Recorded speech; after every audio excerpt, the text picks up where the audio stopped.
அக்கா இப்ப கைவசம் இங்கிட்ட எந்த பணம் இல்லைங்கக்கா. ஆமா, அந்த குழந்தை யாருங்கக்கா? பக்கத்து வீட்டு குழந்தைடா. 5 வயசுதான் ஆகுது. ஹார்ட் ஆபரேஷன் பண்ண 10 லட்ச ரூபா வரைக்கும் செலவாகுன்னு சொல்லியிருக்காங்க. ஐயோ! இவங்க கூலி வேலைக்கு போறவங்க. அவ்வளவு பணத்துக்கு எங்க போவாங்க? அதான் எனக்கு தெரிஞ்ச எல்லார்கிட்டையும் கொஞ்சம் கொஞ்சமா வாங்கி அவங்களுக்கு கொடுத்துட்டு இருக்கேன். அக்கா, கேக்குறதுக்கே ரொம்ப கஷ்டமா இருக்குதுங்கக்கா.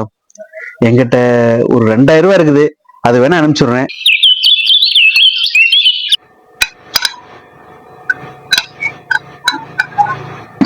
கார்த்திகிற சாவி கொடுத்துட்டு கிளம்புவோம். ட்ரெயின் நேராச்சு, 9 மணிக்குள்ளே போகணும். அண்ணா, காலையிலே புறப்பட்டு வர்றீங்க, என்ன விஷயம்? அண்ணா, திருப்பதி கோயிலுக்கு போயிட்டு வரோம். கடை பாத்துக்குங்க, வரக்கு 2 நாள் ஆகும். ஆமா கார்த்தி, யாராவது நம்ம கடைக்கு வந்தாங்கன்னா கடை நீக்கி துணி எடுத்து கொடுத்துரு. நாங்க வரக்கு 2 நாள் ஆயிடுங்களா? சரி. ஏங்க, பணபத்திரம் அசால்ட்டா இருந்துடாதீங்க. அதெல்லாம் பத்திரமா இருக்குது, நான் பாத்துக்கிற வீடு. அண்ணா, பணம் யாருக்காவது கொடுக்க வேண்டியதை கொடுங்க, நான் கொடுத்துறேன். ஏன் இப்படி பயந்துட்டு போயிட்டு இருக்கிறீங்க? இல்ல கார்த்தி, கடையை ஆரம்பிக்கிறதுக்கு முன்னாடி தொழில் நல்லபடியா நடந்தா 10 லட்ச ரூபா உண்டியில போடுறேன்னு திருப்பதியில் வேண்டி இருந்தோம்.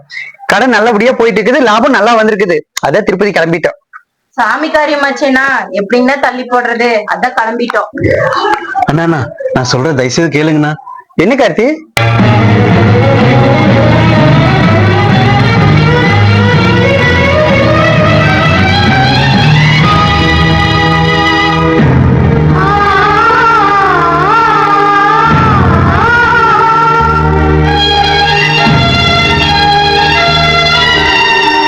இது திருப்பதி உண்டியில போடுறேன்னு வேணுன காசு கார்த்தி. அத போய் எப்படி அந்த குழந்தைக்கு நான் கொடுக்கறது? இல்லைங்க, இது சாமி குத்தாயிரும், நான் ஒத்துக்க மாட்டேன். அக்கா, அந்த குழந்தை உயிருக்கு போராடிட்டு இருக்குதுங்கக்கா. போட்டோ அனுப்பிச்சிருந்தாங்க. அந்த குழந்தைய கண்ணுல பார்க்க முடியலைங்கக்கா. பணம் கட்டினாதான் குழந்தைய அட்மிட் பண்ணோன்னு அந்த ஹாஸ்பிட்டல்ல மனச்சாட்சியே இல்லாம சொல்லிக்கிறாங்கக்கா. ஏன் ஜிஹெச்ல சேர்க்கலாம்ல?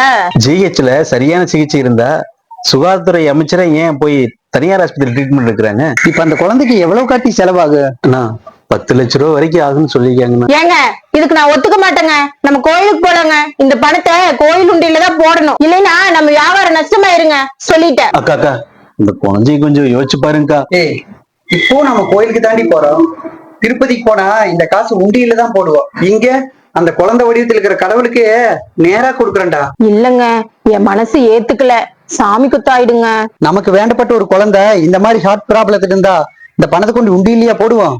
கொடுத்து ஹெல்ப் பண்ணிருக்க மாட்டோம்? யோசிச்சு பாரு, இந்த பணத்தை கொண்டு உண்டியில போட்டோம்னா 10ஓட 11 பேங்க்ல சும்மாதான் கிடக்கு. அதுவே இந்த குழந்தைக்கு செஞ்சோம்னா நேரடியா கடவுளுக்கே போகும்டா.